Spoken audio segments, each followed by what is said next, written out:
Presiden Joko Widodo memutuskan membuka kembali keran ekspor pasir laut. Polemik dari PP nomor 26 tahun 2023 tersebut tidak hanya akan mengancam kedaulatan negara, tetapi dapat pula menjadi warisan petaka bagi lingkungan dalam jangka panjang. Kita harus bekerja dengan sekeras-kerasnya untuk mengembalikan Indonesia sebagai negara maritim, samudra, laut, selat, dan teluk adalah masa depan peradaban kita. Masih segar diingatan, dalam pidato pertamanya sebagai presiden, Jokowi menyebut akan bekerja sekeras-kerasnya mengembalikan Indonesia sebagai negara maritim. Namun kini, Jokowi pula yang melupakan janji tersebut dengan membuka keran ekspor pasir laut. Padahal, pasir laut masih dibutuhkan untuk reklamasi dalam negeri dan pembangunan lainnya. Eksploitasi laut sendiri terbukti pernah merusak dasar laut Indonesia. Misalnya, pengerukan pasir besar-besaran berakibat pada tenggelamnya 7 pulau di Kepulauan Seribu. Pemerintah berdalih, dibukanya keran ekspor pasir laut salah satunya untuk mengatasi sedimentasi yang akan menyebabkan pendangkalan dan kecelakaan di jalur laut.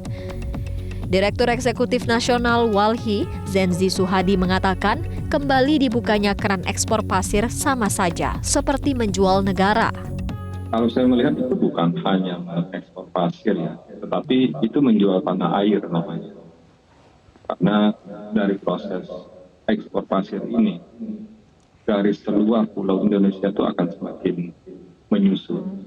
Sedangkan negara-negara tetangga, China itu akan semakin meluas. Dalam masalah ini, inilah yang jual tanah air. Kalau dibilang tidak akan ada dampak lingkungan, menurut saya itu yang menyampaikan tidak akan ada dampak lingkungan, itu mesti segera bangun dari mimpinya. Hanya dalam mimpi mengekspor pasir itu tidak akan berdampak terhadap lingkungan. Ini judul peraturan pemerintah ini dikemas memang mengelabui rakyat. Judulnya sedimentasi pasir. Namun, Menteri Kelautan dan Perikanan membantah keran ekspor pasir laut sama dengan menjual negara. Pemerintah mengklaim hanya menggunakan sedimentasi di beberapa titik tertentu yang ditentukan menurut hasil kajian kelak.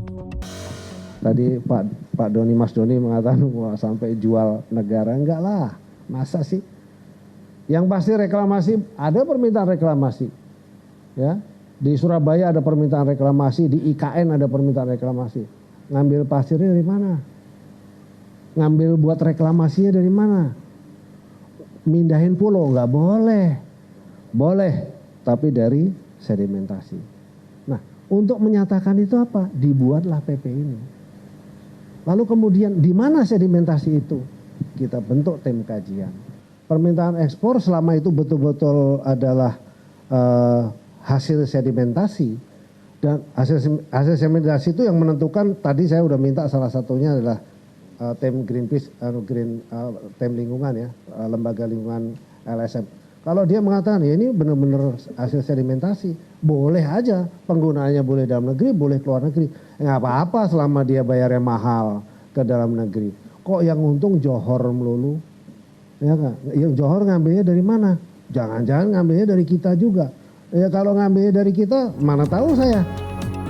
Dalam sejarahnya, keuntungan ekonomi akibat pengerukan pasir laut tidak setimpal dengan kerusakan lingkungan dan ekologi yang terjadi, meski dikelola dengan teknologi canggih sekalipun.